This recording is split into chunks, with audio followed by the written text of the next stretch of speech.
Hello.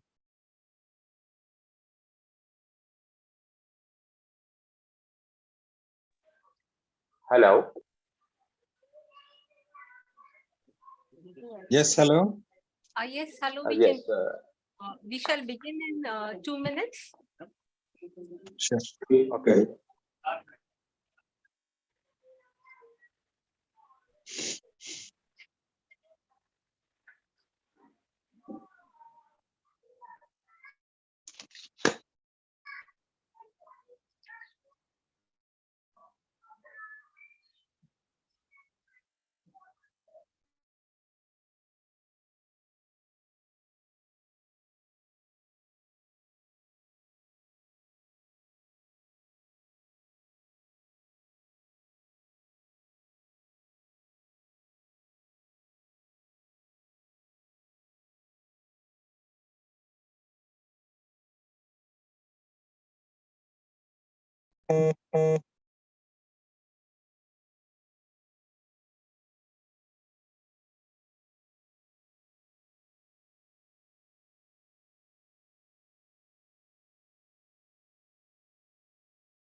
Okay, Professor Asaduddin, we can start.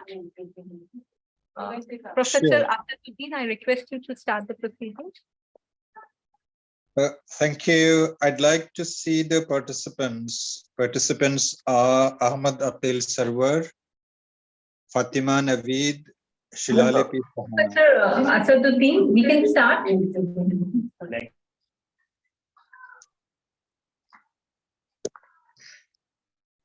Good evening. We have 3 presenters in this session: Ahmad Aqil Sarwar, Fatima Naveed, and Shilalipi Sahana. The session is on poetry, dissent, and confession. I think each paper presenter gets 20 minutes to wind up their presentation. The first speaker would be Ahmad Aqil Sarwar. I will invite Ahmad Aqil Sarwar to make his presentation. Hello. Thank you. Thank you, Professor. Please carry on. May I start? Yes, please. Thank you very much. Today, I am presenting the topic, the unconstitutionalism of the British Raj. And my focus will be on a short story of Sadat Hasan Minto, which is written in Urdu, but later on translated like all of his other works. The story's name is The New Constitution. I will begin with the introduction to Minto. Sadat Hasan Minto was born on May 11, 1912 in Samrala, which is in Ludhiana district of the Punjab, in a family of Kashmiris who had settled in Punjab for several generations. He was a school-going child when the massacre of Jallianwala Bagh took place in 1990. He was inspired by the revolutionary activities that were common throughout Punjab. He was also inspired by Marxist ideas, which he refers to in his essay Bari Sahib. Minto is only second to Premchand as a storyteller. He belongs to the leftist tenet of the progressive writers, and his works reflect socialist realism. He departs from conventional stories in selection of his protagonists, and his protagonists mostly belong to the lower strata of life, and they are prostitutes, thieves, and daily wage workers. He was highly criticized for the selection of his topics and for the selection of his protagonists. And sometimes he faced trials at court in Pakistan. For Manto, a writer is an observer whose primary job is to portray life, depicting the harshness of reality. As he wrote to a friend, the purpose of the writer is to present life as it is, not as it was, nor as it will be, and nor as it should be. By portraying life as it is in the raw, he inspires political action. Manto's style is also very different from that of his contemporaries. He uses very simple language and very simple stories. The effect of his language is observed by Waqar Azim in these words. Manto has most simple words for the most intense emotions, and the words are arranged in such a manner that renders simplicity to the sentence structure but enhances its meaning. In this way, he draws the characters inside out and reveals their psychology. Manto's progressive approach is normally associated with gender politics, which also gained him popularity, but he is not limited to that. He who has a very clear anti colonial sentiment that gained lesser attention as he was demonized because of his bold writing style and for which he also faced trials in Pakistan. My paper today is an attempt to bring out this anti colonial sentiment through one of the short stories which I have already told, The New Constitution. The New Constitution is basically a story of disillusionment of a simple Tongewala named Ustad Mangu, who sets high hopes with the Constitution of India, known as Government of India Act 1935. Mangu's political thinking is the outcome of the conversation of his peers, and he overhears their conversation. And this particular act, the Act of 1935, he heard about it from two barristers who were riding his, who were having his ride, and he overhears their conversation. Mangu thinks that this Mangu thinks that it will liberate India from the British whom he hates. He hopes that this constitution will end the exploitation of the natives, and this leads him to set high expectations for future, and he awaits for 1st April anxiously, as 1st April is the day when this new law will be implemented in this short story. Actually, it was implemented later on.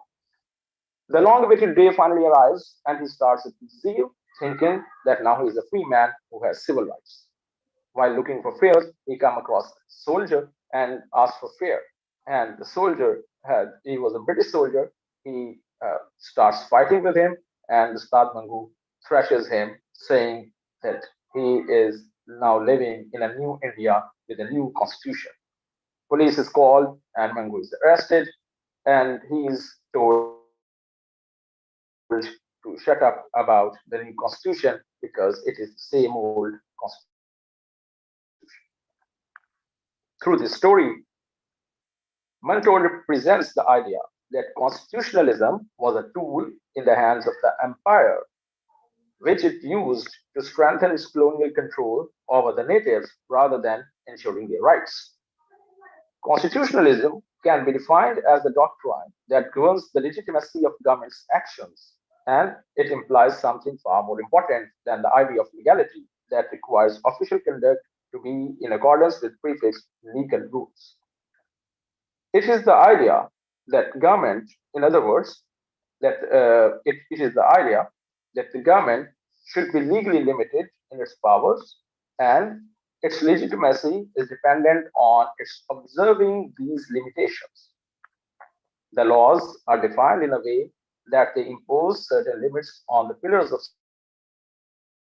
state, that is, legislative, executive, and the judiciary, which are manifested in the form of civil rights, freedom of expression, equality, and the due process of the law. Moreover, Constitution ensures the rights of the people who are threatened by the unlimited power of the laws imposed by the government.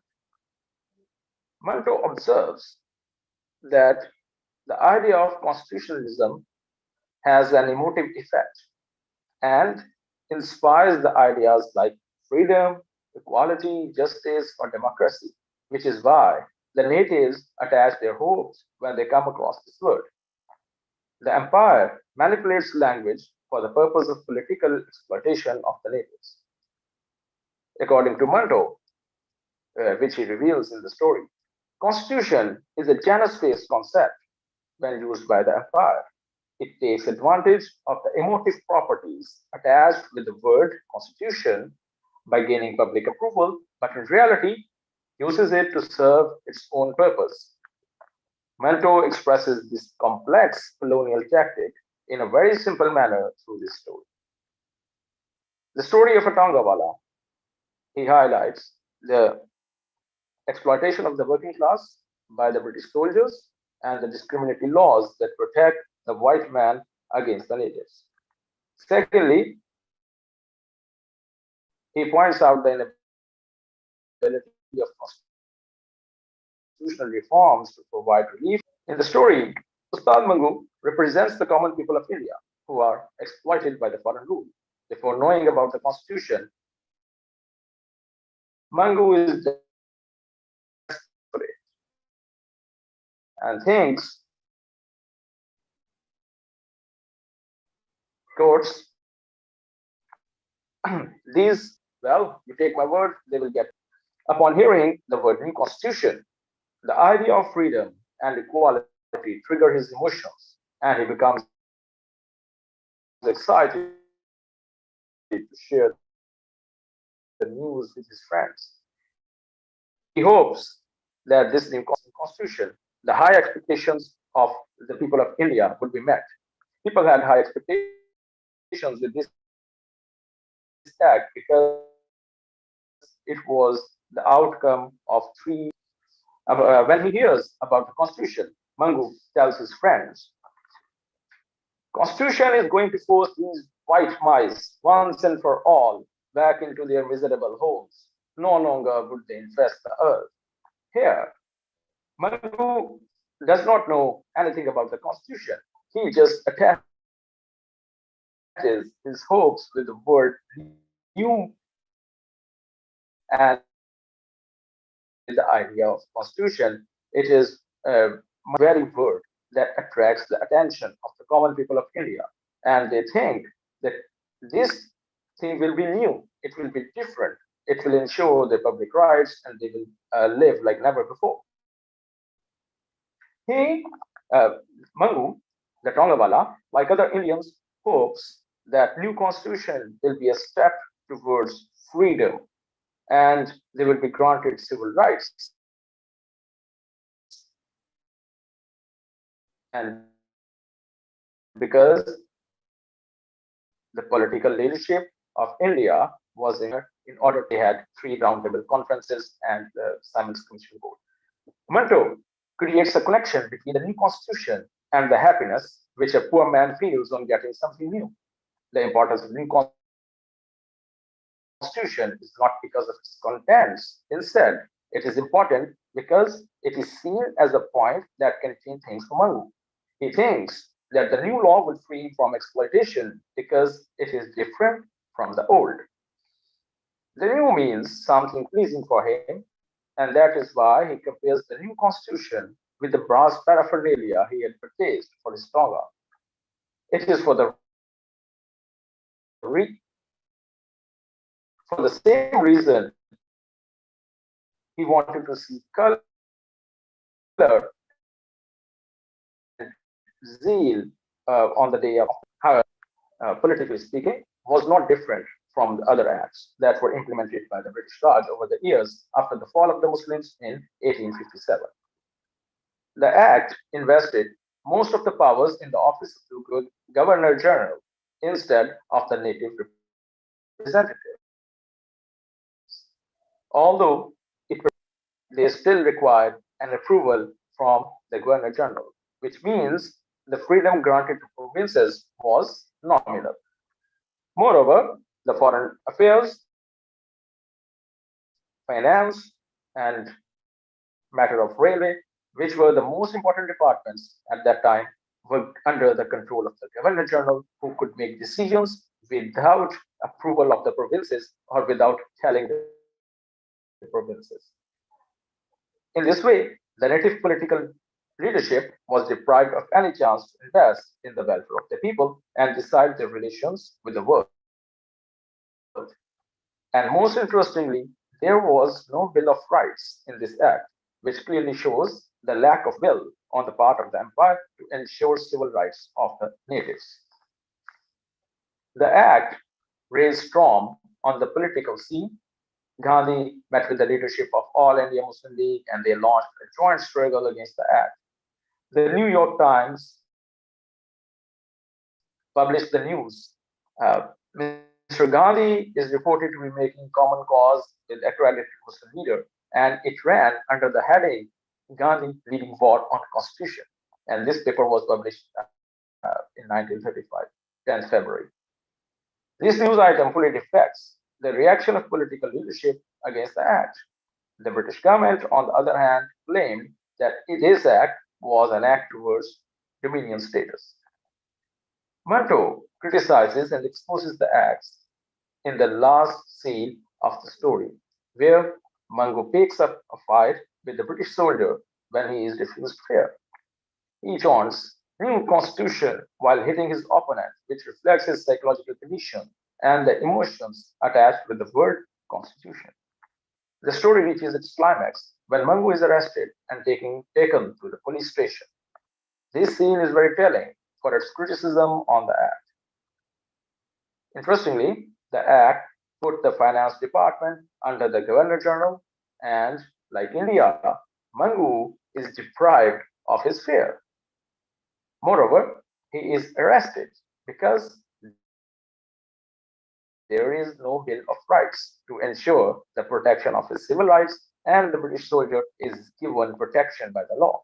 Manto implies that the new constitution is, in fact, a trick of the empire to control Indians under the camouflage of reformed constitution. He unveils the truth in the last sentence of the story, where the policeman tells him, "What rubbish are you talking? What new constitution? It is the same old constitution, you fool." This remark suggests that the new constitution was in fact a colonial tactic to befool the people of India, and that it was a nominal constitution. It bears the name constitution. I'm calling it nominal constitution because it bears the name constitution, as it is a collection of rules which organize and which are implemented to ensure smooth working of the government departments, but it does not restrain the colonizer to exercise the full political power which they had and which they ruthlessly used against the natives. The British Empire manipulates the word constitution by using it without implementing its spirit, and this shows their unconstitutionalism. Manto, like all of his stories, in a very cold surgical manner, unravels or unveils this issue, and this issue is associated with the emotionally charged natives of India. And Manto's observation and Manto's keen criticism, it lies in the fact that he does not attach himself with the emotions of the people. Rather, he becomes a detached observer and he observes the whole scene. And Manto is quite successful in establishing that the British Empire was unconstitutional in its spirit. Thank you very much.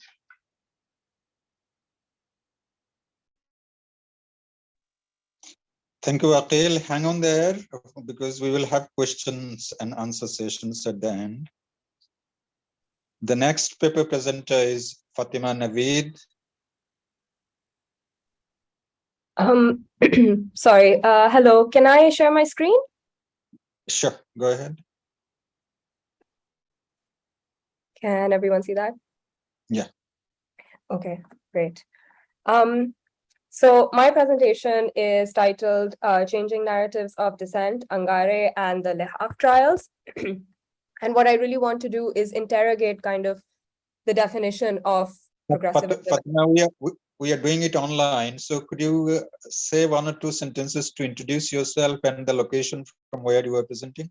Sure. My name is Fatima Naveed. I am a PhD student at the University of Exeter, and I work on the Progressive Writers Association as a whole, and I look at the theme of literary dissent within their works. And I'm currently presenting from Pakistan because that's where I am for the holidays right now. Wonderful. Go ahead, please. So the structure of my presentation is as follows. It's in 4 very short parts. A little background on these writers of seditious literature, which is the writers that contribute to the collection Angarey. Then I want to talk a little bit about the first manifesto of the Progressive Writers Association, and I've dated it 1936 because it comes out in the Left Review in 1936, the English version, even though we know it's been drafted beforehand, obviously in London and published as well in Hindi. And then a little bit about the 1943 conference that they have in Bombay, because at that point they make additions to the manifesto and change kind of their stance on various issues.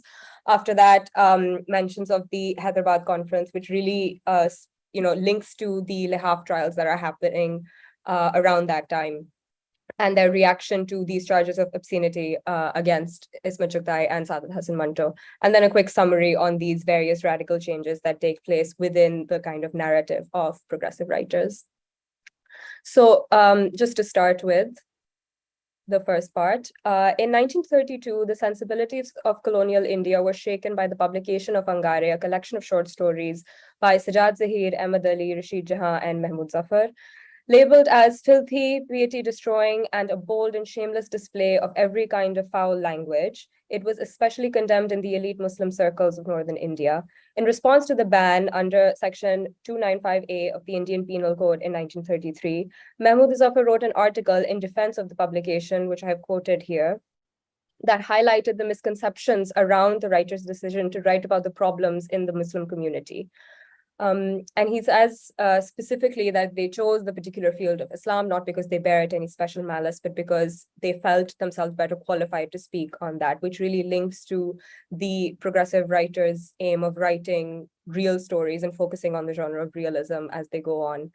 So at a time when seditious, progressive, and communist were all interchangeable words in the minds of the colonial forces that upheld strict censorship laws in India, the Angarey writers were sure to face criticism, even if they were simply writing what they knew to be true. However, doing so was not only an affront to the Muslim community, who never aired their grievances so publicly or even discussed women's bodies in the clear terms that Rashid Jahan did in her one-act play, for example. It was also a shock to many writers of Urdu and Hindi literature in India at the time, who belonged to a particular school of thought that practiced art for art's sake, which would later on become formalized as the Halka Barbe-Zauq. The progressive movement was a direct challenge to this kind of art, and the PWA was the first time it had been streamlined in such a way in India.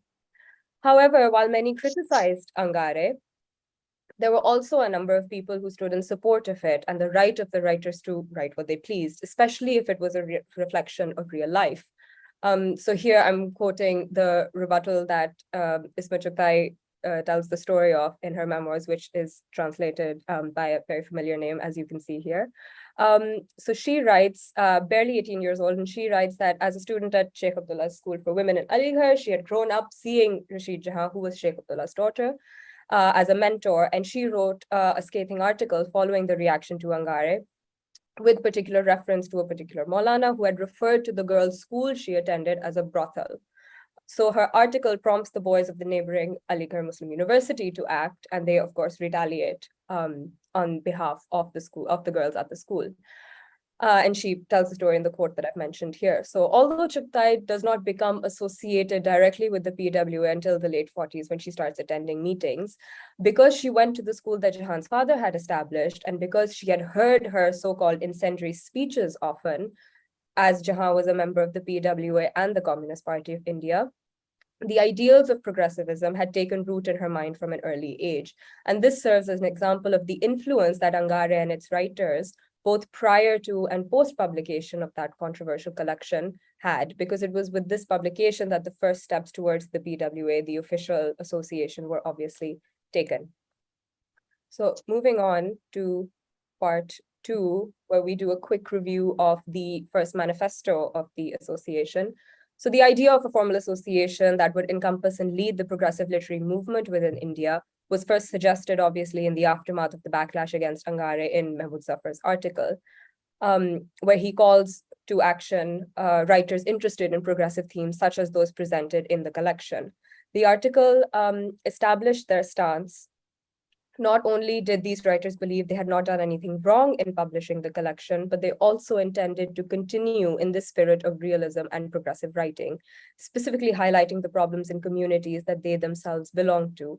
Another of the collection's contributors, Sajjad Zahir, left India for Europe shortly afterwards, and he then goes to London in 1934. And that's where we can kind of trace that first meeting of like-minded individuals, where Mulk Raj Anand is present, so is M.T. Tasir, and they start formulating this formal manifesto.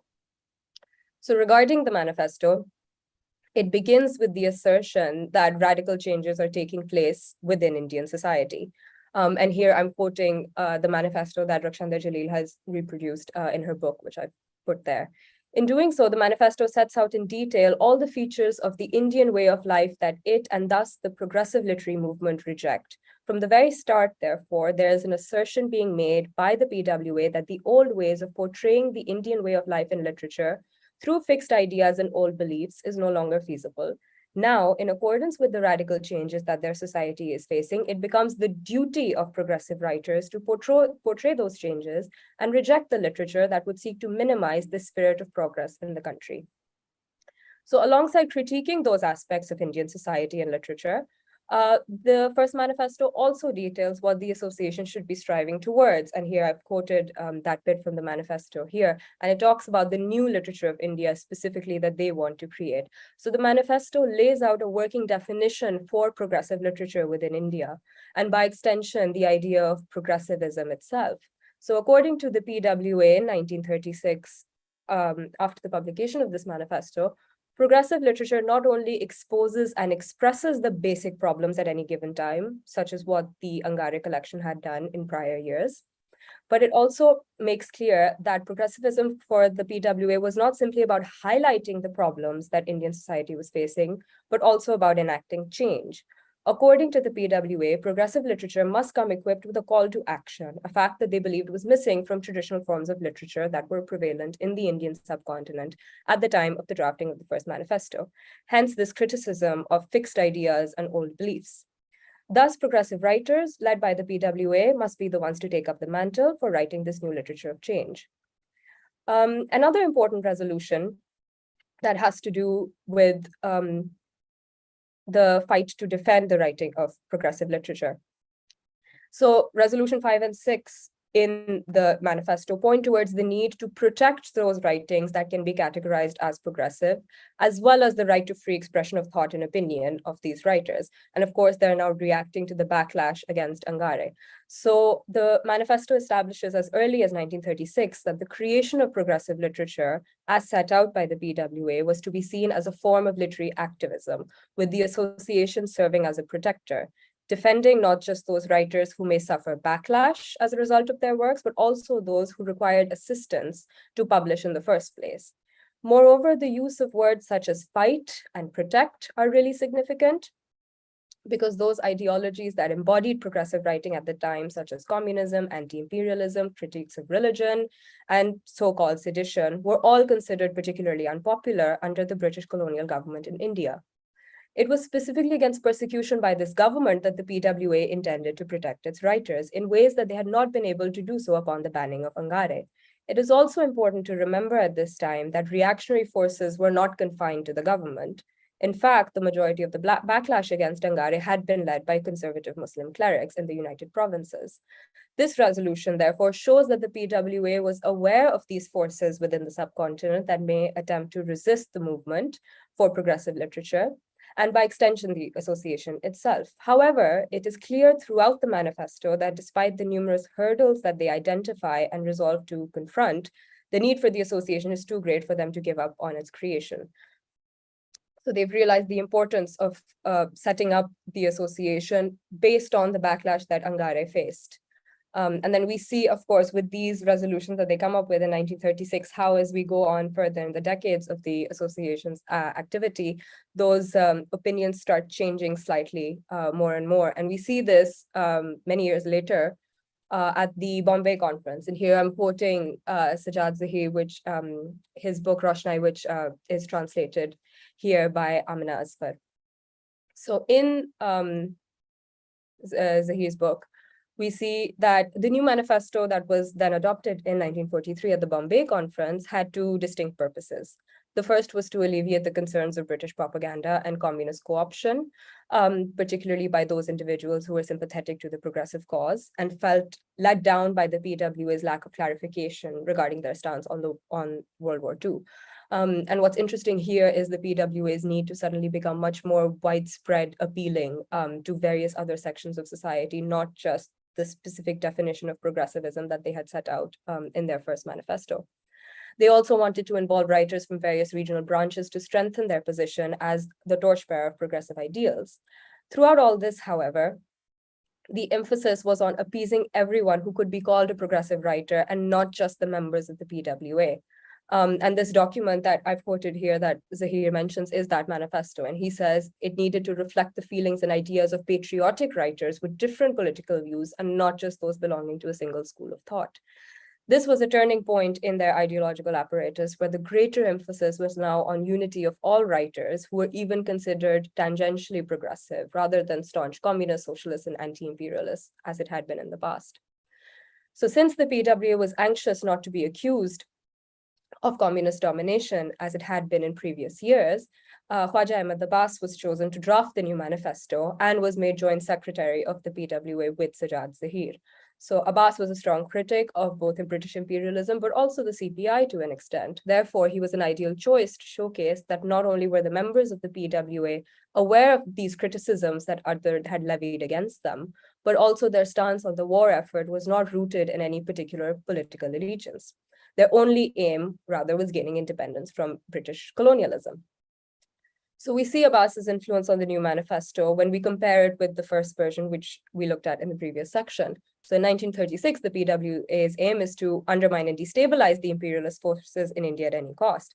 By 1943, because many of the members had been imprisoned under charges of sedition and then released, they were now more eager to push for independence in their writings. And so Sajjad Zahir is one of the first people that after he's released from prison, he declares that he is going to devote his time to literary activities and focus less on practical politics. But that's only for the foreseeable future, because as we know, he engages quite heavily in politics later on. So the 1943 manifesto ends with a simple call that links to the second aim, which was to involve more regional writers. So carrying forward our rich heritage. The common Indian heritage that the PWA is eager to protect and return to is constructed as rooted in traditional literature, linguistically diverse, but not divisive, and oppositional to fascism and imperialism in every way. In order to highlight this commonality of heritage, the presidential address at the Bombay conference was given by a Marathi writer and was presided over by an Urdu poet. So the spirit of collaboration we see is very much active in this way. Moving on, by 1945, this manifesto is still active. This idea of collaboration, this idea of bringing together writers from different political backgrounds, as long as there is a thread of progressivism within their writings. So to give some background to the Hyderabad conference, in 1944, of course, the first of the infamous Lehaf trials took place, where prominent writers Ismat Chughtai and Saadat Hasan Manto were charged with obscenity under Section 292 of the Indian Penal Code by the colonial government of India. And this is for Lehaf and Boo, respectively. So they were labeled obscene, vulgar, and seditious, and they were tried in Lahore in 1944, and then again in 1946.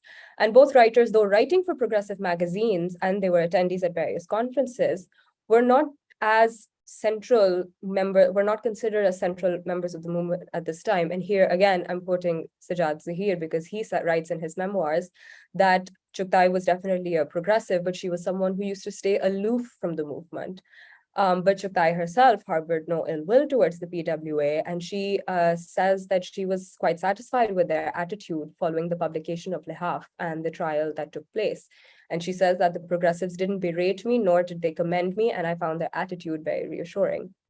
Most importantly, however, Chugtai regretted the trouble that Lehaf had brought her and admitted that it was perhaps a mistake to publish the story. Her willingness to admit this may have attributed to the stance the PWA took regarding her, alongside the fact that she was not tried for obscenity. Again, unlike her companion Saadat Hasan Manto, obviously. Manto had already been tried for obscenity once before and would be tried a total of 5 times by both the British Raj and later the independent Pakistani government within a span of 15 years. Recalling Manto prior to the Hyderabad conference, Zahir refers to an incident in 1942 in Delhi when progressive writers were accused of promoting heresy, secularism, and immortality, with the accusers citing Manto as an example. So upon hearing these accusations, Zahir first dismisses the idea that Manto and these other writers were members of the PWA at all. These people, in fact, openly opposed our movement, he's quoted as saying. But he then justifies his unwilling to tolerate any kind of obscenity from members of the PWA. And he says that we need to lure majorities into this gathering in order to ensure its success. So he's very much focused on the association's future as a whole and is worried about the damage that might be caused to its reputation if they continue to engage with people who are under such strict criticism from various factions of society. So to convince his audience that the PWA was in fact their movement, Zahir is quick to condemn writers of such content of obscenity, and he's eager to assure the people who had reservations of the movement due to figures like Manto that they were not what the movement stood for. This is particularly interesting considering the reputation that founding members of the PWA had gathered following the publication of Angarey in 1932. So it's ironic to see Zahir's willingness to condemn content that was labeled obscene and vulgar when his own works had been criticized in the same way. So it is clear, however, that by 1942, and indeed in 1945, Zahir is one of the key figures of this movement, and he's no longer standing for the kind of free expression that may be labeled obscene. So this is also further evidence by the fact that in Hyderabad in 1945, the same criticism against the PWA was brought up. This time, however, there was no article written to defend them. Instead, some of us considered it appropriate to make it clear through a resolution in the conference that obscenity was against the rules of progressiveness and that in progressive literature, it was considered a part of conservatism. So here Zahir cites Manto by name and he shifts the blame to newer writers who, though progressive, seem to be influenced by, as he says, a particular European style of writing. So it's the quote here where he says that, it's this particular quote where he says that their works have some elements of progressivism as them, but they're inclined towards obscenity.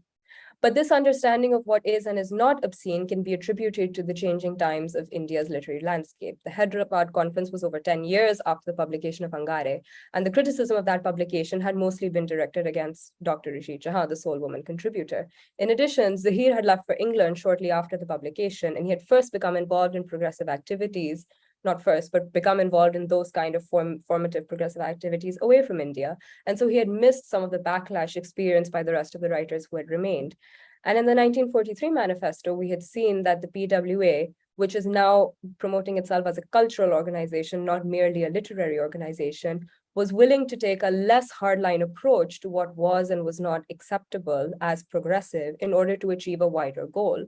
So as such, the PWA in 1943 supports the war effort in order to get freedom from British colonialism. And in 1945, Zahir proposes this resolution to condemn obscenity. What's interesting, however, is that the condemnation of obscenity never actually goes through. Maulana Hasrat Mohani, who was a member of the Muslim League and the Congress, interjects at this point and suggests that if they are going to condemn obscenity, there should be the addition of a sentence at the end of the condemnation where they have no objection to the expression of elegant eroticism, because that was the way he defined his own poetry. And he knew some people could consider his poetry obscene as well.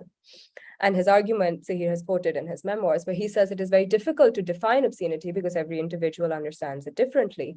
And he talks about these frigid mullahs and how they consider Urdu poetry and Farsi poetry of any kind to be obscene. So he says we should not accept any suggestion that is likely to condemn love poetry or literature because we are intimidated by the attacks of foolish and dishonest people. So the Maulana's interjection is notable because up until this point, the meaning of obscenity was clearly defined in the minds of these other key workers because it had been defined for them by the criticism of people around them. For them, it was Manto's stories about prostitutes and Chughta's depiction of a sexual relationship between two women that were considered immoral and obscene. However, the Maulana pointing out that various factions of society also termed certain kinds of poetry obscene led to the obvious fact that everyone defined obscenity in their own way, and so a resolution condemning it could only do more harm than good. So although this resolution was not ultimately passed in the aftermath of the Le Havre trials, the willingness to pass it cannot be taken lightly. The PWA, a cultural organization that claimed to stand for everyone in India and was willing to accept and debate criticism within the confines of a formal conference, was unwilling to deal with it in the public way that the Le Havre trial had demanded. The condemnation of Manto, particularly by Sajjad Zahir, and Manto's rebuttal to Ali Sardar Jafri's foreword of his book, which comes later, where Jafri praised his work but also pointed out his shortcomings as a progressive writer, soured relations between the association and Manto himself forever. So in summary, we looked at some of these so-called radical changes, but I would argue that a lot of the radical changes in Indian society fall short to encompass the radical changes that take place within the movement itself. And we can see that in comparison of these reactions of some key figures. So when Zahir writes Angarey in 1932, there's an intense backlash, and yet Zahir is the one who advocates for a resolution against obscenity in 1945. Similarly, Chughtai reacts to Angarey in defense of it, but when Le Havre comes out, that personal attack obviously takes a toll on her. Then we have the first manifesto, which talks about these radical changes in quite clear-cut detail and has all these lofty ambitions of what the Progressive Writers Association wants to do. But then we have the Bombay Conference manifesto that is very keen to integrate a lot of other writers with a lot of different political beliefs into the fold. So we see that that very stringent definition of progressivism shifts a little bit to try and encompass more people and gain popularity and traction. And of course, we have writing such as In Defense of Angarey, written by Mahmood Zafar, whereas in the Hyderabad conference, the kind of, rather than strict defense, you have the association as a whole debating whether or not they're going to put a line in their manifesto condemning obscenity. And there are, of course, various other things that happen later on in the following decades. But yeah, that's all from me. Thank you for listening. Thank you, Fatima. It was a very well articulated paper. We'll come back to the question in a while. So now I'd request Shilalipi to make her presentation. Thank you, Professor Saduddin, and good morning and or good afternoon to those of you in the panel today joining us. My name is Shilalipi Sahana. I'm a PhD student at the University of Edinburgh, and I'm working on Muslim women writers of the 20th century who were influenced by and or members of the Progressive Writers Association tangentially. And I look at space in their writings, the women's space. But today I'll be presenting on the confessional domestic fiction of Rashid Jahan Angarey Wali. And just bear with me while I share my screen.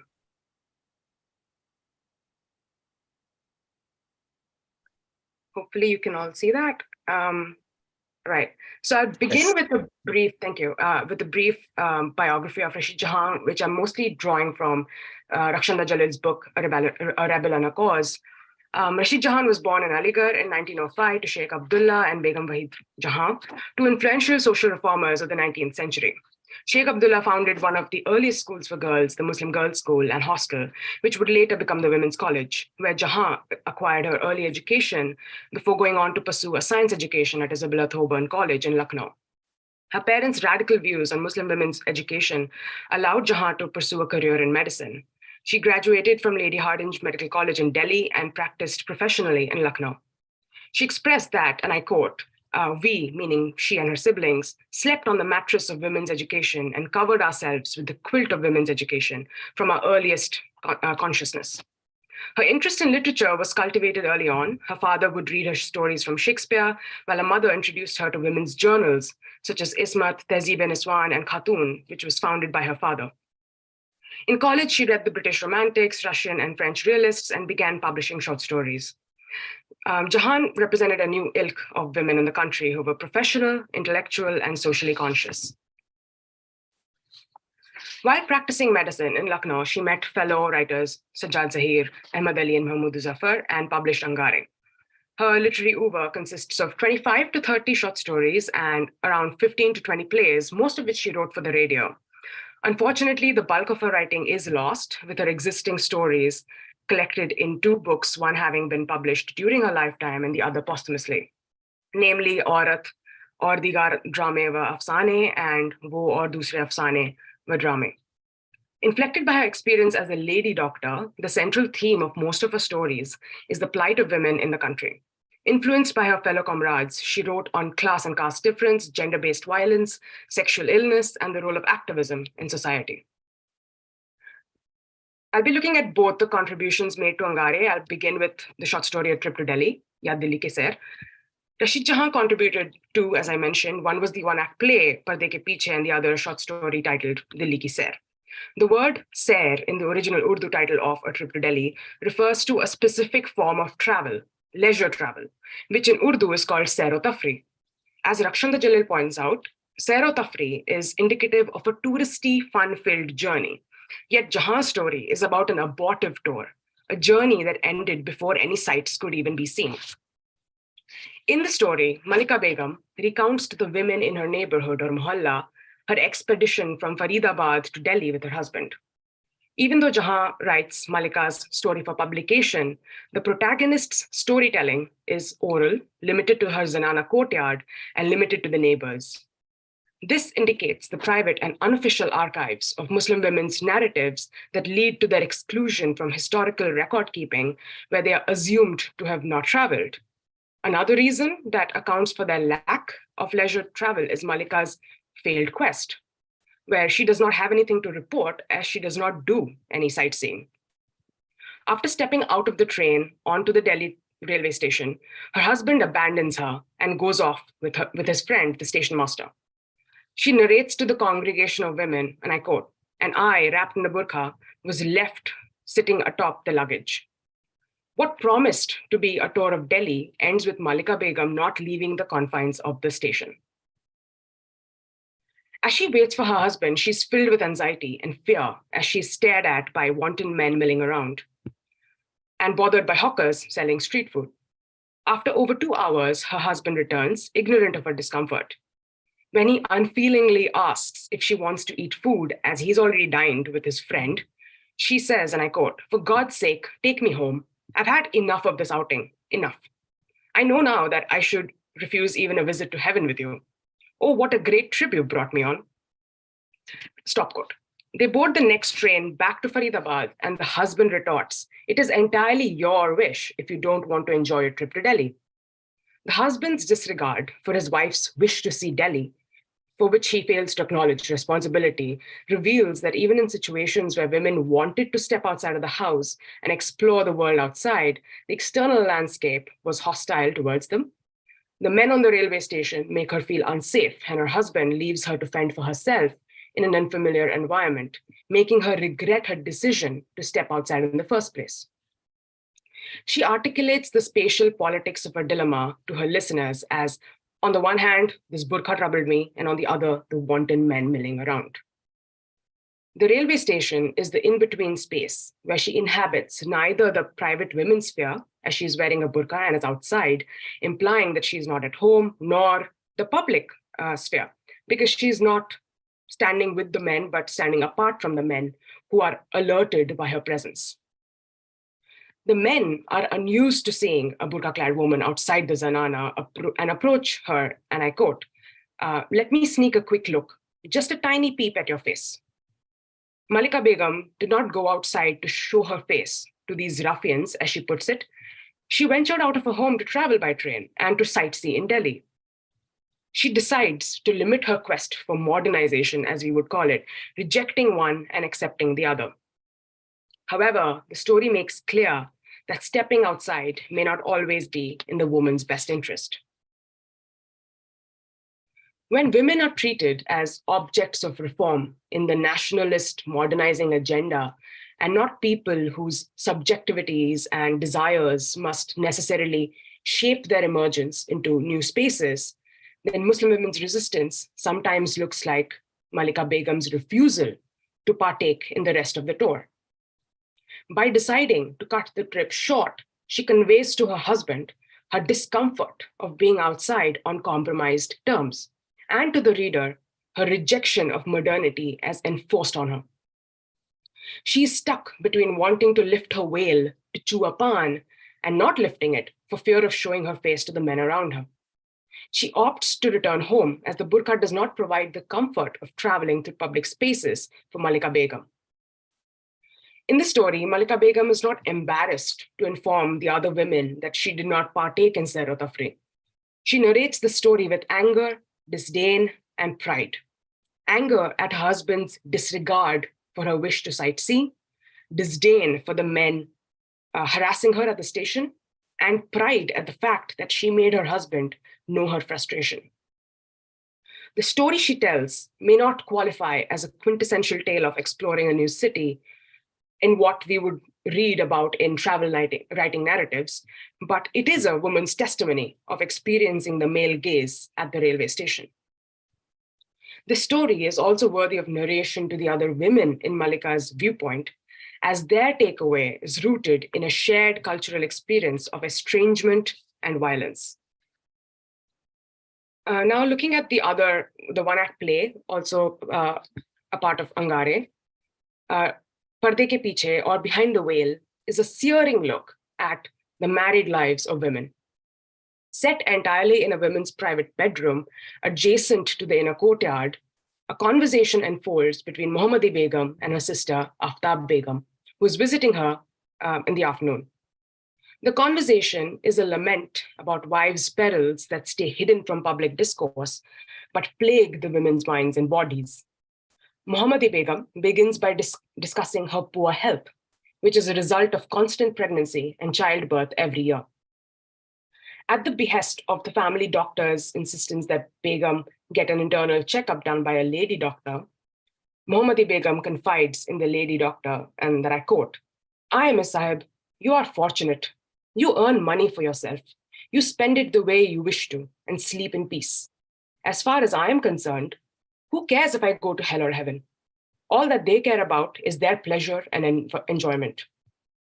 The wretched wife may live or die. All that men hunger after is their own lust." Stop quote. While she's honest with the doctor about the reason for her frailty, she discloses to Aftab Begum that her husband ensures that she does not breastfeed her children, leading further to their malnourishment. Her Mia argues that, I quote, "I will remarry if you breastfeed the children. I need a woman at all times. I don't have the patience to wait while you attend to the children." Stop quote. The conversation then shifts to Aftab Begum, who has her own woes to share with her sister. She says, and I quote again, "Bua, now I just stay at home all day, idle and twiddling my thumbs. My husband comes in only for namaz. He sits for a moment or two and then goes back to the sitting room. May God never make anyone as lonely as me. What dreams I had." Stop quote. She shares her disdain at her only son's choice of partner, who is a Christian. Unhappy with his marriage, he distanced himself from her and doesn't visit her anymore. Her husband also stays apart, leading to a lonely existence within the confines of her home. The only respite she has is in the form of her occasional correspondences and visits to other women, like Mohammadi Begum, with whom she can share her feelings openly and without refrain. The conversation circles back to Mohammadi Begum when Aftab Begum inquires after a young girl, Razia's hasty marriage. Mohammadi Begum frankly explains to her the backstory. Her husband had been visiting Razia's family incessantly and writing romantic letters to the young Razia, who was not more than 20 years old. Deeply anguished by his advances, Razia secretly arranged a meeting with Mohammadi Begum and confessed to her. Enraged by his behavior, the Begum confronted her Mia, who said, "I will marry Razia, even if it means a talaq from you." He tried to reason with her by reciting ayats from the Quran, demanding that it is your duty to help me. Mohammadi Begum, concerned about Razia's honor and reputation, informed her family members, who hastily wed her to somebody else. Mohammadi Begum reveals that after her marriage, her husband had stopped coming to the house and that she sleeps in peace without him to use her body for sex. She then reveals that she had to undergo 2 surgeries, as, and I quote, and you can see it on the screen, "My uterus as well as my lower parts had begun to slide down. It needed to be corrected so that my Mia could get pleasure of a new wife from my body. Bua, how long can the body of a woman who produces children year after year remain fit? It slipped down again. Then once again, I was slaughtered with force and threat. But despite all this, he's still unhappy." Aftab Begum and Mohammadi Begum's communion does not elicit any external actions, but the very act of vocalizing their trauma and grief serves as resistance to the hegemonic curtailment of freedoms. The play ends with Mohammadi Begum proclaiming, "Apa, thank God you came today. I could at least unburden myself." The act of unburdening depicts not only the acknowledgement of injustice meted out to her, but also positions herself as an agent that intervenes when needed. Their conversation, which transpires after the incidents, is not to serve as a corrective measure, but to foster a safe space to vent their frustrations, regroup, and seek solace through confiding in each other. Rashid Jahan's short story and play, in the way that they tell the stories of married women from middle-class families, of the kind that she hailed from and encountered in her social circles, is an ethnographic endeavor to tell the stories of women who would typically not have the opportunity to share their experiences with the wider public. In A Trip to Delhi, Malika Begum's oral testimony of the failed train journey is limited to the neighbors in her courtyard. There is a comfort there that would be breached if Malika Begum were to share her experience, and a danger in speaking negatively about her husband in a public space. Similarly, Mohammadi Begum and Aftab Begum disclose their bodily and emotional secrets in the closed confines of Mohammadi Begum's bedroom, where the door is instructed to be closed. The confessional nature of their stories in sharing intimate and emotional experiences with fellow women who might relate and lend an ear is the aim of these confessional spaces. Jahan wished to capture the salience of these spaces and write these women with agency in the way that they navigate and strategize against conservative and patriarchal dictates. In Parde Ke Piche, the lady doctor, who Mohammadi Begum describes as free, is representative of Jahan herself, who was a doctor with the freedom, albeit curtailed, to adopt modernity and modern methods, evident in her prescription of contraceptives to Mohammadi Begum. The character of the lady doctor stands in contrast to the other 2 women who depict rather simplistically the divide between tradition and modernity. However, Jahan recognizes that although her protagonists may not be free in her terms, they are capable of voicing their discontent. Ulrich Muck defines testimonial fiction as, and I quote, "a book-length story narrated by a person coming from the margins of society, for example, a poor woman, a peasant, or an outlaw. Testimony is told in the first person and informs the reader about injustice and resistance as part of the life of the narrator. As testimony gives a voice to the subalterns and denounces injustice, it belongs both to the realm of politics and that of literature. However, since the narrator usually is illiterate, or if literate, cannot, him or herself, write a text the length of a book, the actual writing is done by a professional, for example, a journalist, who transforms the oral account into a written one." Stop quote. I read Jahan's contributions in Angarey as early examples of testimonial short fiction in which Jahan, the professional with the ability and artistic mobility to publish, narrates to readers of political discourse the testimonial accounts of women who resist in alternate ways against mandated patriarchal impositions such as divorce, excessive childbearing, travel, adultery, etc. Within the genre of domestic realist fiction, Jahan highlights the confessional oral storytelling of women's spaces where dissent is expressed secretly, honestly, and safely. Thank you.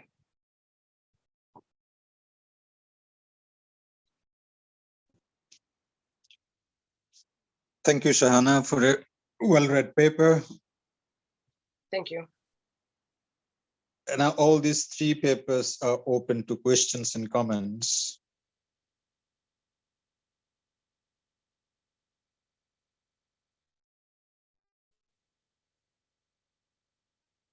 The audience can ask a question or make a comment.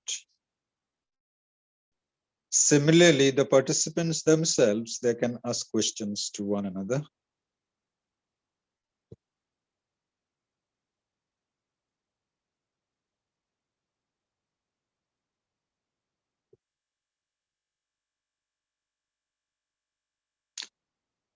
Shilalipi, can you hear me? Yeah, absolutely. I can hear you. Yeah. Because I am being constantly muted by someone. This is okay. Right, if no question is coming, because you have tried to examine the stories in the format of the confessional, right? Yeah. And with reference to this book that of which you have showed the cover. So this book treats the confessional within the Indian context or from some other context, because testimonio has been used by Latin American writers for the first time, and we draw our insight from them. Sorry, by book, do you mean the project that I'm working on? The book of which you have showed the cover, isn't it? The anthropological account that you were referring to. Yeah, it wasn't any particular book that Okay. I was, yeah. Mhm. It's just I'm sort of developing an earlier sort of iteration of something that I would like to flesh out in more detail. So, I mean, you're absolutely right in that the testimony fiction has sort of come from international waters. And I think when I situate it in the Indian context, and which is something that I am doing, especially in the very tumultuous time of, colonial and early post-colonial times, even though Jahan's stories that I look at were definitely from the 30s, but I think we see this trend even later on, after independence, where we had this elite class of women who were writing about whether it's Ismat Chugtai or Khadija Mastoor or Atiya Hussain. They came from elite classes, and there is that erasure of other voices. But there is also a depiction of the servant class, for example, in their homes. So I'm trying to position them as ethnographers and also sort of think through how they sort of pass as, on the one hand, auto-ethnographers, but also telling the story of others who are othered by society. So I'm thinking through that in terms of testimonial, because again, like I said, in this case, Jahan was the professional with the ability to write, whereas the characters in Angarey would not have the opportunity. So it's sort of managing that line between writing about the other while also feeling that sense of empathy and a shared community with the women that she's writing about. Because as a lady doctor, she would have treated patients like Mohammadi Begum, or even in the short story Wo, we see the interaction between a professional and somebody who's downtrodden in society and othered, right? So I sort of want to understand and study further how, in writing these women and making them the protagonists in Jahan's stories, how is she, on the one hand, distancing herself from them, because there is a distance in that she has immense privilege, but also building on shared community spaces as women. And there's sort of larger experiences that they all have as women in the country, especially in early 20th century. So that is something that I wish to develop further. And I'm thinking through the ways in which writing stories and narratology and, like you mentioned, testimonial fiction, how that sort of factors into writing somebody else's story when they might have said it in secret, but in sort of either eavesdropping or just having the knowledge through your own experience as a woman, can you then take it to the wider public, whereas those women necessarily would not. So I'm sort of thinking through the ethical and moral implications of that as well. Right. Have you read Ismet Chughtai stories? Yeah, absolutely. I work on Chughtai for my thesis. Oh, great. And can you access criticism or literature in any Indian language? Let us say Hindi or Bangla or yeah, I can read in Hindi, and I read and I've read the originals in Urdu as well.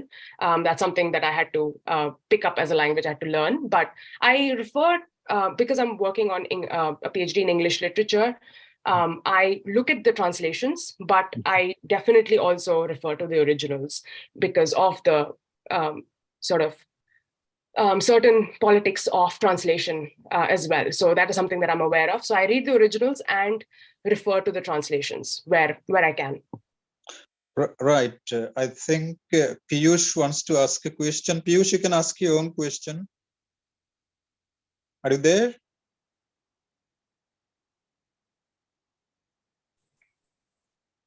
Because your question flashed for a second. I could read the question. Okay. Can you hear me? Yeah, sure. Go ahead. So you read out the story about trip to Delhi by Rashid Jahan from Angarey, but there is a story called Mera Ek Safar, which is translated by Rakshanda Jalil as One of My Journeys. And in both these stories, I feel that Rashid Jahan is trying to create a space for women. Mera Ek Safar, I find is important for the kind of communal harmony between women she is trying to create. Yeah. So I wanted to know the reason actually that you did not take such stories into your examination.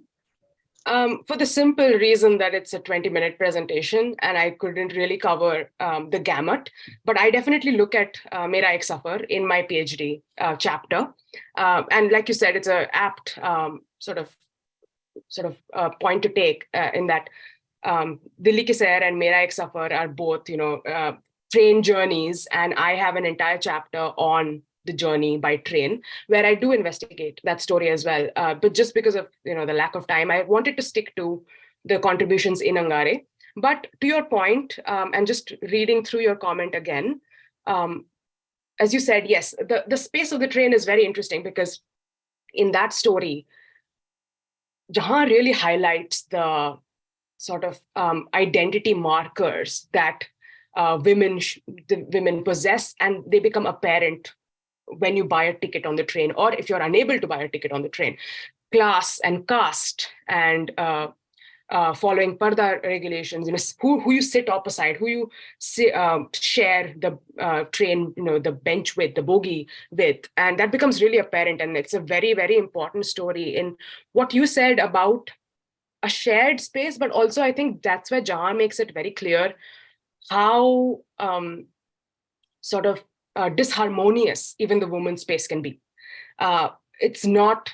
It can be very simplistic and homogenizing to say that when all women come together, there's going to be a shared community and everyone's going to sort of get along. Whereas in that story, she really makes it apparent that one of your identity markers might be your gender, but there are other parallel identities that you sort of intersectionally have to grapple with. And those sometimes will separate you and other women who are traveling with you. So I think in my chapter, I look at how the train is a very interesting space, and one of those spaces where women are able to come together and experience, what we would think of as India in a nutshell, as symbolic of the nation, without, and in early instances, men were traveling by a different bogie and not with the women. So it was a ladies' compartment, something we still have today in short journeys, right? So I look at how the ladies' compartment on the train serves as a space where women really come to terms with their identity and how complicated that identity could be because of, again, their class and caste distinctions. So yeah, absolutely. Thanks for raising the point about the short story. I wasn't able to get to it, but you're absolutely right. And that also highlights how women sort of commune together. Thank you, Shilalipi. Fatima, are you there? Fatima, are you there? Yes. Yeah, yes, Fatima, you sort of charted the evolution of the manifesto and the context of those manifesto in a competent manner.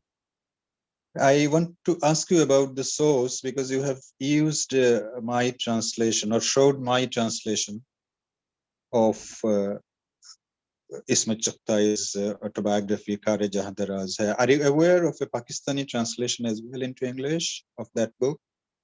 Who is the translator for that? I don't think It is I am. Zahir's daughter, I think, Noor Zahir. Oh yes, no, I've actually spoken to Noor Zahir about this. She's also written a kind of sequel to Roshnai, hasn't she? Where Mere Hisse Ki Roshnai, I believe it's called. Could be. I'm not aware of it. Yeah, no, I have spoken to her. It was just I actually started my PhD during the pandemic, so it was a case of accessibility, whichever translations and versions I could get my hands on during the pandemic, because I was stuck in the UK for about a year and a half. So yours was actually very, very accessible to me. So I ended up reading that when I was working on those earlier chapters regarding the kind of manifesto and Angarey and its publication and the backlash initially. What stage your research is in now?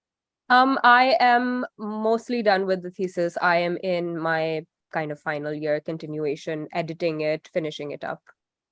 Okay, great. Congratulations. Thank you. I think there's a raised hand. Someone from Awadh Girls College wants to ask a question. Please go ahead. Sir, this is me, Dhurjati. Ha, Durjati. So I have a question for Fatima Navid. And the question is in her paper, you have basically mapped a temporal scope, right, from the early 30s to the early 40s, and you showed how the whole dynamics of dissent changed across the period of a decade. Now I was trying to understand this whole transition in the larger context of how the whole idea of representation changed, representation vis-a-vis the social dimension, because what Manto and even Manto primarily was showing was basically drawing attention towards the lower, middle and lower echelons of the society who were not represented in the mainstream. So the question is primarily, do you think in the 1940s, the legislations as well as kind of the progressive movement started in excitement of a new future. But as you mentioned that, Sajjad Jahir, he left for London and somehow the whole movement lost its steam. So do you think that the 1940s were a time when, a response to these progressive ideas were in place, where they could be muzzled, where they could be somewhat channelized? So, and therefore Manto's and Chughtai's trials couldn't garner that enthusiastic response that were garnered by the stories week before. And how do you see Gandhi's role in the larger, in the larger context? Because he was also the one who was championing, the cause of the, these supposedly folks from the lower class. So in the context of the freedom struggle, in the context of nationalism, how do you, sort of contextualize this development and this changing dynamics of dissent and of acceptance? I'm just trying to understand in a larger context, like how in the pan-Indian context in which, and because there are because similar incidents are happening across other languages as well. So therefore, I'm trying to understand if we can deduce some conclusion out of our understanding, out of our examination of this particular context. So, yeah. Okay, I think Fatima, go ahead. A very long question. I'm sorry. I'm sorry if I sounded No, a bit no, long-winded, Gurjiti, go ahead. Go ahead. but Cool it. yeah, please. no, it's a great question, and I think you're absolutely right. In the context of the freedom movement, obviously, I think with the 1930s, you're right. There was a lot of excitement that happened with the publication of Angarey and kind of the early years. You know, Zahir obviously leaves, but then when he comes back to India and they kickstart kind of the Lucknow Conference in 1936, there's a lot of excitement, and their priorities are quite straightforward, right? They want independence from imperialism. They all have very similar political ideologies, and they are interested in kind of creating a more cohesive mainstream movement and an association to lead that movement of progressive literature. And Zahir writes in his memoirs as well that for us, the challenge was not to bring bring these imported, ideals from the West or Europe into India, but to utilize the existing kind of progressive movement, which is why, a writer like Premchand gives the presidential address in Lucknow in 1936. So I think that, they're very interested in kind of grounding their ideas within the Indian context. And then when we move into the 40s, I think what happens is that with a lot of these writers, because they are so politically active and because obviously ideas of literary dissent hinge upon you kind of reacting against the established narrative of the ruling class and the government, right? So if you have a colonial government and you're writing against ideas of colonialism and imperialism, you are automatically dissenting against that establishment. So I think they continue to do that until the 40s, but the repercussions that they faced kind of right when World War II was about to start, and with all that kind of censorship and imprisonment, I think that did take a big toll on them as a movement. They're quite active. There's a conference in 1936, there's one in 1939. They have various other, smaller Urdu conferences and meetings across kind of northern India. They set up all these regional branches. They centralize themselves in Bombay in 43 because they think, the diversity of language and culture in Bombay will be really helpful to them. But I think that imprisonment, particularly imprisonment of people like Zahir, who are kind of the spirit of the movement, and the fact that he's one of the founding members, right? And by that time, he's kind of the only member of the Angarey group who's still actively involved in the association. So I think with that, it becomes really interesting to see how the priorities slowly start changing. And to your point about kind of nationalism and everything, I think there's really interesting debates to be had about with their kind of championing the cause for freedom, because a lot of the literature that they write, which is anti-colonial in nature, advocates for independence, right?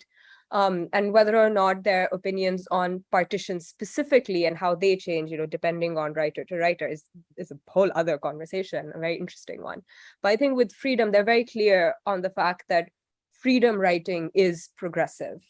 In whatever way, shape, or form it comes. And by 43, because they're expanding the definition of progressiveness to include kind of, we don't really care if you're a Marxist or not, but if you are a progressive writer and if you tick these certain boxes now in which kind of freedom writing is essential, then you are a progressive writer. And that obviously links to nationalism in really interesting ways. As far as Gandhi is concerned, I feel like they have a very interesting relationship with these various kind of icons of the freedom movement, particularly the political icons.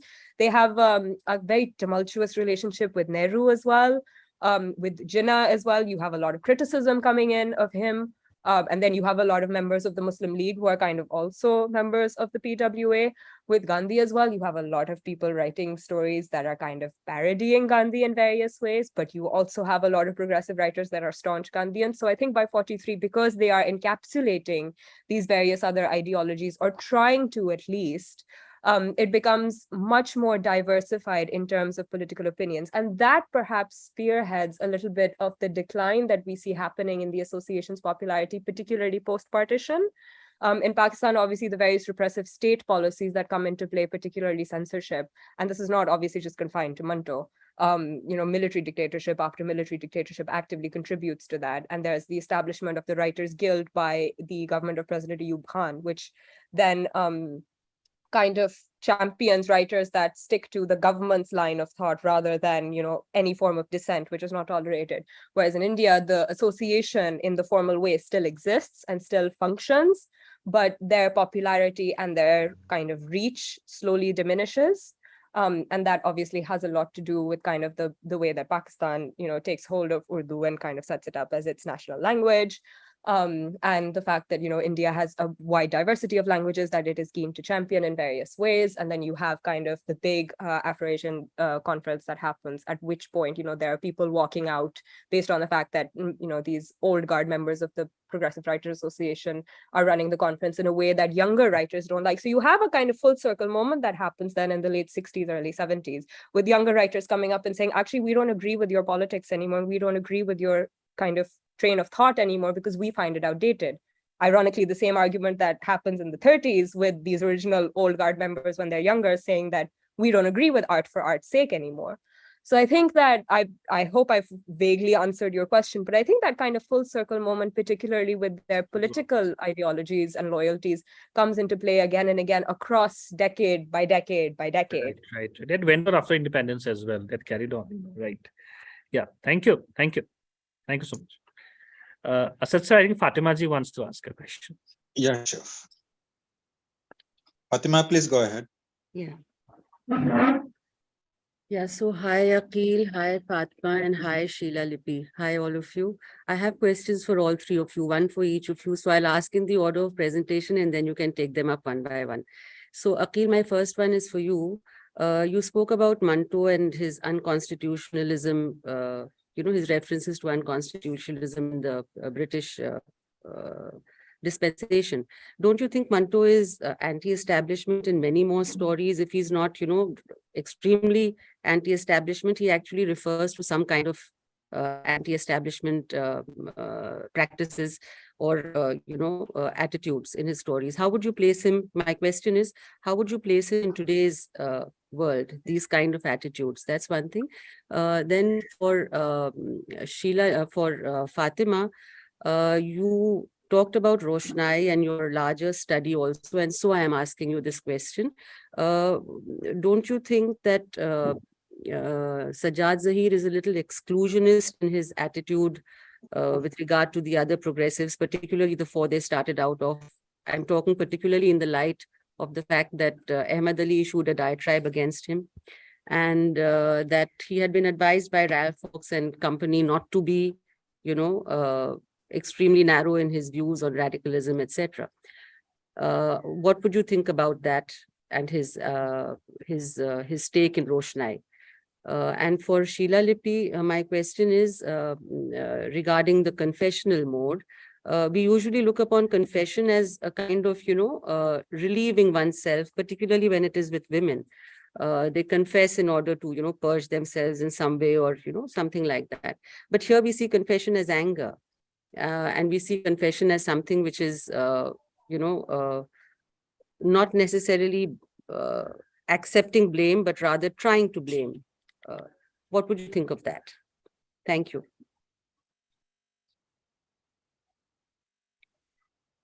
Aqil can go first, I think. Yes, thank you for your question and a very interesting one. Yes, Manto is anti-establishment. But I'm just talking about two of his stories where he shows anti-colonial sentiment. The first one is, which I selected for this presentation, the new constitution, and the other one is Tamasha, which is about Jallianwala Bagh incident. In all of the stories, he is anti-establishment and not just the colonial rule. He also challenges the establishment of the social norms, the established social norms, and the religious class. He also challenges the people, the capitalists who exploit the poor people, and he also champions the rights for prostitutes and the low life of the society, which are denied everything. So he is, you are quite right in saying that he is anti-establishment in all of his other stories. And I agree with that. And is there anything else you, because I just gathered that you just wanted to see if Manto is anti-establishment or just anti-colonial. Yeah, thank you, Aqil. How would you place him in today's scenario? Oh, yes. Today, Manto is actually very relevant in Pakistani society. I'm from Pakistan, actually. And in Pakistani society, the progressive writers in progressive literature, and Manto is specifically very relevant because in modern day Pakistan, we don't have writers who can challenge the establishment or the established social norms. And Manto is the one who highlights all these issues, and uh, uh, he had uh, he had some issues against him, the charges of obscenity, even by the writers like Kazim and all others.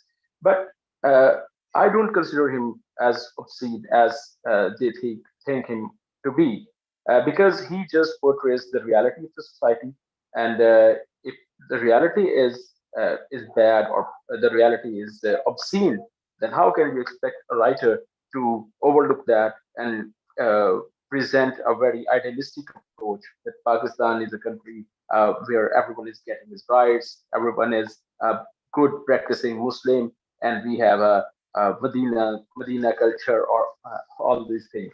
So mantra is very much relevant, and I think that he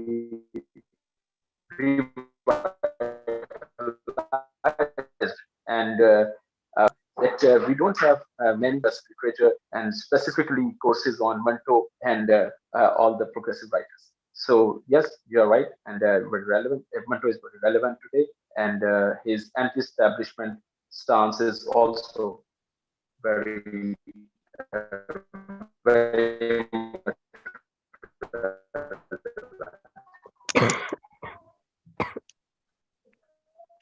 Thank you, Akhil. Over to you, Fatma. Thank you so much for your question. With regards to Sajjad Zahir, he is quite exclusionary, I feel, and particularly through his memoirs, I feel you can find it. And I think that the incident that you're referring to, it's at the Paris Congress for the Defense of Culture, where he meets all of these kind of like-minded individuals, and he has a conversation with Louis Aragon, I believe it is. And they have this conversation where he's, getting advice from him about setting up an association. And he always says, that's the difficult part, kind of getting writers together and, setting up this thing and then making it work. So I think for Zahir, the association and the existence of that association was a very personal project for him. And it was something that he really championed. And I think, after he goes to prison and when he's released in the 40s, and then that Bombay conference happens that I mentioned, I think that he could see that it was slightly destabilized, especially in the absence of kind of these stalwart figures that have been imprisoned. So I feel that was when, despite the fact that he's so exclusionary when it comes to his politics and when it comes to people being labeled progressive, he kind of, adjusts, and he's willing to accommodate these various people because he wants the association to survive. After partition, however, what becomes really interesting is that the manifesto that they release after that is criticized as being militant, as if it's very, very hardcore, and it's lined up that if you're a progressive, you have to be X, Y, Z, and it's very obvious in its political objectives at this point, right? And they're criticizing Nehru as well, because they're saying, you're not what we thought you were, you're not that kind of socialist leader that we were promised. So I think that it becomes really interesting that while he is quite exclusionary, and then of course, like I was mentioning, in the Afro-Asian conference that happens in Delhi in the late 60s, I believe, he is criticized repeatedly by these younger writers, and he dismisses them and he calls them angry young men, and he says, I'm not interested in what you have to say. So they walk out and they form this kind of counter to the PWA, which they call the Revolutionary Writers Association, it's called the RWA. And I thought it was so interesting to see that he seemed almost, and I think this starts with when he is willing to kind of put a condemnation of obscenity in the manifesto in Hyderabad. I think that's when you kind of start to realize that he is willing to do a lot in order to help the association survive, because he thinks it's that important. And it's debatable to what extent it is important, because the promises it makes of championing these writers and defending them from censorship and from all of that repression, they don't fulfill. Obviously, the association does not fulfill those promises in various instances, and particularly after partition in Pakistan, it is not able to fulfill any of those objectives. When Manto is tried various times, when censorship is so rampant, and when the establishment and the military dictators that then take power and call themselves president in order to seem democratic are very insistent insistent on curbing all forms of dissent, it becomes very difficult for it to do that. But Zahir's inherent belief that the association could do that is, I think that's, it for someone who is so grounded in reality, it is a bit idealistic for him to think that, I feel, and I see that particularly in his memoirs, because he's so adamant that the association needs to survive, that I think it comes at the cost of what it is doing in its kind of weakened mode of survival, if that makes sense. But yeah, absolutely, he can be very exclusionary to the detriment of the movement, I think. And also curbing the spirit of the writer, isn't it? Yeah, absolutely. No, I think with the association wanting to champion all these young writers, it's again very ironic that he's actually one of the people that is willing to set them aside and not listen to them and dismiss them at various points. Yeah. Thank you. Thank you, Fatma. Over to you, Sheila Lippy. Yeah, thank you so much, Professor Rizvi, for the question. I'm conscious of the time, so I'll keep it brief. But I think there isn't a lot on confessional fiction that I could find, at least so far, in contextually in the Indian subcontinent. It's something that I want to develop. But I think you're absolutely right in that traditionally, when we think of the confessional, we think of it as confessing before God. So it's an act of unburdening. It's an act of relieving your burdens and sort of lifting that weight, right? So that separates itself from the way that I read the confessional as, again, confessing to fellow women, women who are your peers, who are of the same sort of economic social strata, that and close members of the family or friends. So I think there is a difference in how what you confess and what you feel and what you want to achieve through confessing sort of is laid out and played out. So I think you're right in that it's a very self-explanatory sort of mode of speaking or oral narration, in that, like you said, it's trying, if not to blame, but to sort of explain yourself, at least, if not to the larger public, because there is also that awareness that they will not understand or they will dismiss what these women have to say. But at least with women who you are close to, who are members of the family or friends, there is that belief and trust that they will at least understand what you're going through, if not relate to you. So there is that explanation that they want to provide to at least near and dear ones, which they would never have the opportunity to do in a public space. So there again, there is anger laced in that. There's also pride, like I said, and this sense of injustice that they want to clarify. So it's a very clarifying sort of mode of narration as well. And it's, I at least understand it as quite different from just sort of diffident and different way of giving up, in that even in the act of vocalizing that, I think, whether it doesn't have to be in a public space, it can be with just another person, it can even be by yourself in your bedroom. But I think the act of vocalizing itself makes us aware of the awareness of the women, of the injustice. And even if they perhaps in the moment weren't able to do much about it, they are able to reflect. And I also think that in confessing what you have experienced, you're alerting other women to the injustices and in a sort of indirect way cautioning them. So it's also a cautionary tale. So I think there's a lot that can be achieved through these conversations that these women have. It is an emotional response, and there is often, at least in the stories, there is that sense of, in the way that they explain, they say, nobody cares about me. Those are the sort of words they use. But I think they are still aware of the fact that there are other women who do care about them. And that's why it's important to share that story. If not to reflect on your own life, but to let others know of the ways in which they can perhaps alleviate their burdens. So that's something that I'm sort of thinking through. Thank you for the question. Yeah, thank you. Thank you, Sheila Lippy. I also think that they are blaming the men. They are blaming the men. And I think this is the beginning of the coming of age of Indian women, Indian Muslim women. So I would look at it like that. I'll definitely also, I mean, it's definitely there. And coming sisterhoods, new sisterhoods. Yeah, absolutely. Absolutely. Thank you. Thank you. Over to you, Professor Asad. I'm not sure anyone else wants to ask a question. Over to you, Professor Asad. Thank you. We have had 3 brilliant presentations in this session. Thank you. Thank you, Akil. Thank you, Fatima. And thanks, Shilalipi, for Thank you. your very articulate papers and contributing to our seminar, sitting at different places. Best wishes for your further work. Take care. Thank you so Thank much. you very Professor much. Asaduddin. Thank you. Thank you for your work as well. It's really influential to all of us as early career scholars. Absolutely. Absolutely. So thank you all for this lovely session. We are closing today's proceedings with this session.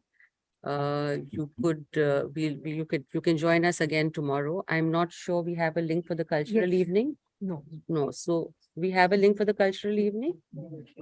YouTube live. Oh, you can use the YouTube live to be a part of the cultural evening. I think that will be interesting. So you'll see some. Yeah. So see you then. Take care. All the best. Lovely papers. All the best.